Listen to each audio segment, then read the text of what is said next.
आज society rapidly change हो रहा है और इसके साथ ही हमारी थिंकिंग और वैल्यू सिस्टम भी। लेकिन जैसे हर सिक्के के दो पहलू होते हैं, वैसे ही मॉडर्न सोसाइटी के कुछ साइड इफेक्ट भी है। इनमें से एक है कि हमें ये सिखाया जा रहा है कि masculinity is not good for us. आज के जनरेशन के लड़के कंपैरेटिवली सॉफ्ट, टॉलरेंट और जरूरत से ज्यादा पोलाइट हो जा रहे हैं, और जिसका साइड इफेक्ट पूरे सोसाइटी में पड़ रहा है। बहुत सारे लोगों को ये भी समझ में नहीं आ रहा है कि उन लोगों की जिंदगी उन्हें कहाँ लेके जा रही है। तो इसी वजह से आज हम ऐसे कुछ साइन के बारे में बात करेंगे जो कि एक लो वैल्यू मैन को रिप्रेजेंट करता है। तो पहला साइन है नो पर्पस। अगर आपके लाइफ में कोई गोल या पर्पस नहीं है तो ये एक इंडिकेशन है लो वैल्यू मैन का।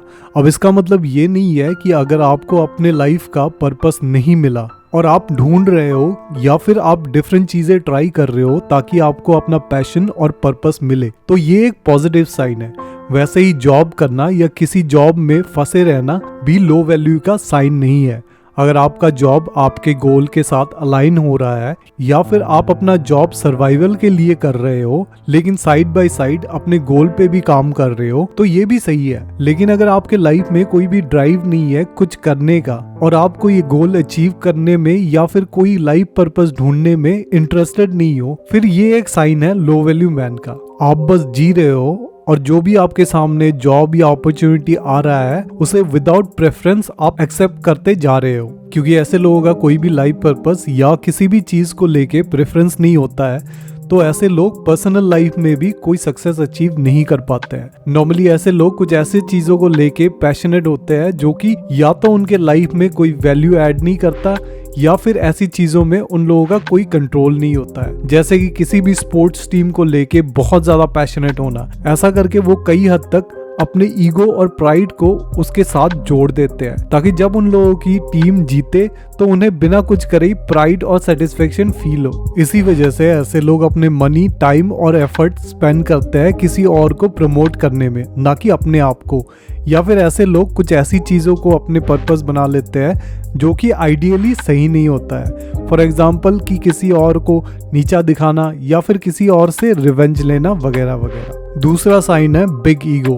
किसी भी इंसान का अगर ईगो बहुत बड़ा है तो इसका मतलब वो लो वैल्यू का इंसान है। लेकिन यहाँ पे बात ये आता है कि अगर आपका ईगो बड़ा है और आपके पास रिलेवेंट स्किल भी है, जैसे कि एमएमए में अगर मैग्रेगर को देखा जाए तो उसका ईगो बहुत बड़ा है लेकिन he is one of the best fighter, फिर उसे एरोगेंट कहा जाता है। लेकिन अगर आप में कोई स्किल नहीं है और आपका ईगो बड़ा भी है, फिर ये साइन है लो वैल्यू का। हालांकि एरोगेंट होना भी अच्छी बात नहीं है, लेकिन कभी कभी एरोगेंस पावर और लीडरशिप एस्टैब्लिश करने में हेल्पफुल हो सकता है। प्रॉब्लम तब आती है जब आप बिना किसी स्किल, कॉम्पिटेंस और रिजल्ट के एक बिग ईगो कैरी करते हो। ऐसे लोगों का ना सिर्फ ईगो बड़ा होता है बल्कि काफी फ्रेजाइल भी होता है। नॉर्मली इसी वजह से ऐसे लोग अब्यूसिव भी बिहेव करते हैं। उन लोगों का ईगो बड़ा होता है लेकिन उसको हर्ट करना बहुत ही आसान होता है, और जब भी कोई उन लोगों के ईगो को हर्ट करता है तो वो हमेशा डिफेंसिव बिहेव करते हैं अपने ईगो को बचाने के लिए, और अक्सर एंगर या अब्यूजिव वर्ड का सहारा लेते हैं अपने आप को डिफेंड करने के लिए। तीसरा साइन है फिक्स माइंडसेट। किसी भी इंसान का फिक्स माइंडसेट तब होता है जब वो ये सोचता है कि उसे अपने लाइफ में किसी भी तरह की इम्प्रूवमेंट की जरूरत नहीं है। ऐसे लोग हमेशा ये सोचते हैं कि किसी भी इंसान की स्किल और क्वालिटी गॉड गिफ्टेड होते हैं, इसीलिए ऐसे लोग अपने आप को अपने फिक्स क्वालिटी और स्किल के हिसाब से डिफेंड करते हैं और इसी चीज के ऊपर वो अपना सेल्फ इमेज क्रिएट करता है। यही वजह है कि वो अपने आप को इम्प्रूव करने की भी कोशिश नहीं करता। ऐसे लोग अपने सेल्फ इमेज को प्रोटेक्ट करने के लिए हमेशा अपने आप को सही प्रूव करना चाहते हैं और कभी अपने बारे में गलत या फिर कोई भी फीडबैक एक्सेप्ट करना पसंद नहीं करते। उन्हें ये लगता है कि वो जो कर रहा है वो सही है और उन्हें सब पता है। अगर कोई उन्हें सलाह या पॉजिटिव फीडबैक देने की कोशिश भी करता है तो वो डिफेंसिवली बिहेव करते हैं और गुस्सा या अपसेट हो जाते हैं। ऐसे लोग हमेशा लो क्वालिटी के होते हैं क्योंकि ऐसे लोग टाइम के साथ साथ ग्रो नहीं करते। चौथा पॉइंट है कि वो किसी भी चीज के बारे में केयर नहीं करते हैं। कोई भी लो वैल्यू का इंसान किसी भी ऐसी चीज के बारे में केयर नहीं करता है जो कि उन लोगों की जिंदगी में पॉजिटिव चेंजेस ला सकती है, जैसे कि वो क्या कर रहा है या कैसे लाइफ में आगे बढ़ सकता है, वो कितना कमा रहा है और कैसे उस इनकम को बढ़ा सकते हैं, कैसे वो अपने आप को इम्प्रूव और डेवलप कर सकते हैं, उसके दोस्त कैसे है, क्या वो पॉजिटिव या अपलिफ्टिंग है या नहीं, या उनके पर्सनल रिलेशनशिप कैसे है। इन सब चीजों के बारे में ना तो वो वो सोचते हैं ना ही वो केयर करते हैं। इसके अलावा वो अपने हेल्थ और लुक्स को भी इग्नोर करते हैं। उन्हें कोई फर्क नहीं पड़ता है कि वो कैसा दिख रहा है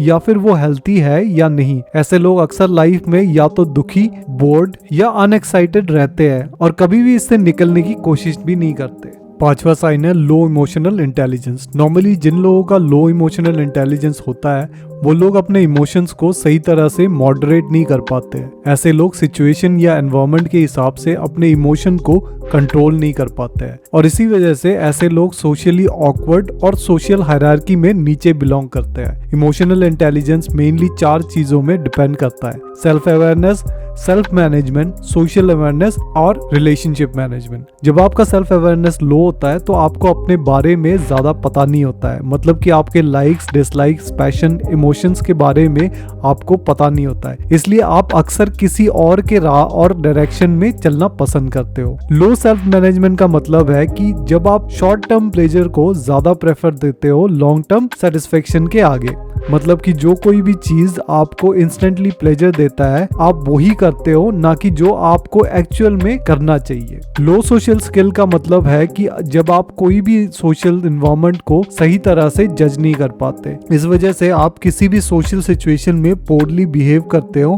और लोगों के साथ प्रॉपर रिलेशनशिप मेंटेन करने में कामयाब नहीं होते। 6th साइन है लो सेल्फ एस्टीम। जिन लोगों का सेल्फ एस्टीम हाई होता है उन लोगों का अपना एक वैल्यू सिस्टम होता है और वो अपने आप के बारे में क्या सोचता है वो उन लोगों के लिए मैटर करता है, ना कि लोग उनके बारे में क्या कहते हैं। इसीलिए उन लोगों का काफी हद तक अपने इमोशन में कंट्रोल रहता है, क्योंकि ऐसे लोग दूसरे को अपने इमोशन कंट्रोल करने का मौका नहीं देते। वही दूसरी ओर लो वैल्यू मैन इसके कम्प्लीटली ऑपोजिट होते हैं। ऐसे लोग अपने खुद के डिसीजन और ओपिनियन को वैल्यू नहीं करते हैं और इसीलिए दूसरों से अप्रूवल या वैलिडेशन सीख करते हैं। मोस्ट ऑफ द टाइम ऐसे लोगों की इमोशन और फीलिंग दूसरों के रिएक्शन पे डिपेंड करता है। कोई भी निगेटिव फीडबैक उन्हें इजीली अपसेट कर सकता है और कोई भी प्रेज उसे खुश कर सकता है और इसी वजह से वो कोशिश करता है कि हर कोई उन्हें लाइक करे और हमेशा नाइस बनने की कोशिश करता है ताकि लोगों से उन्हें वैलिडेशन मिले। और आखिरी पॉइंट है फेकनेस।